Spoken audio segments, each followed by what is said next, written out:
Hello, this is the second of my videos about place names, my 3-album project.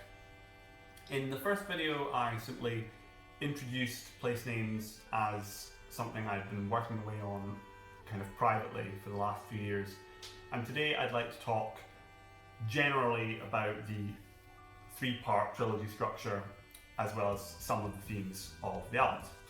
So one of the principal philosophical themes across these albums is the supposed tension between the real and the ideal in our experience of the world.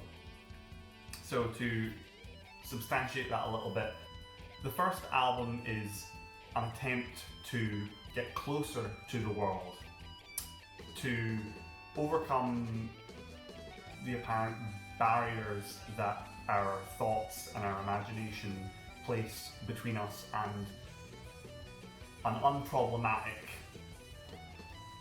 engagement with the world in a tangible sense. Whereas album 2 is the exact opposite. It is an attempted withdrawal from the world, a retreat into the inner life and imagination alone. Album 3 is an attempt to reconcile these values and dissolve the philosophical and aesthetic problem as it's seen in the first 2 albums.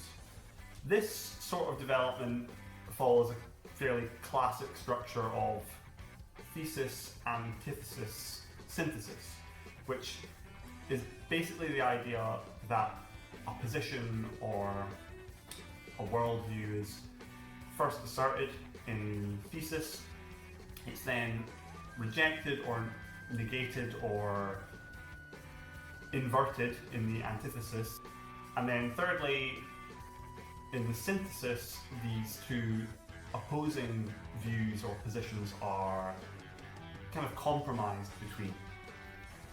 And that sounds quite academic, I suppose, but this wasn't a form that I had in mind from the outset, and chose to fill these parts of the structure with stuff, with music, with words, with concepts.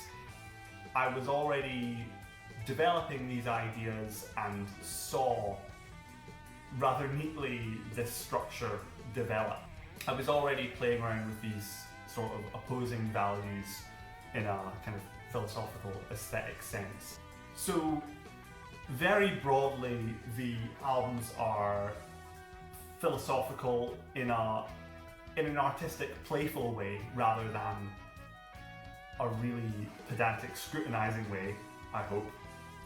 And they are concerned with art itself, as well as our experience of the world, which could describe just about anything, but it's a 3-album project, it's prog rock of a kind. It shouldn't surprise anyone that I'm playing with rather grand themes, but in terms of how the narrative plays out, really looked at on a very small scale. It's not an epic, and I hope that that's reflected in the music. It's not Rick Wakeman sort of saga storytelling or anything like that. And in terms of the classical influence, it's more chamber music than it is orchestral. So that's all about the concepts. There's a lot more that I'd enjoy talking about with regards to the themes and the philosophy and the ideas of these albums, which I would probably discuss with relation to the books that I drew inspiration from. There's essentially a bibliography that I worked through and added to as I went for research. So that would be a pretty clear way of going into greater detail about this. But next of all, some music or something slightly less hand-wavy. Less about the broad concepts and more specifics. Thanks.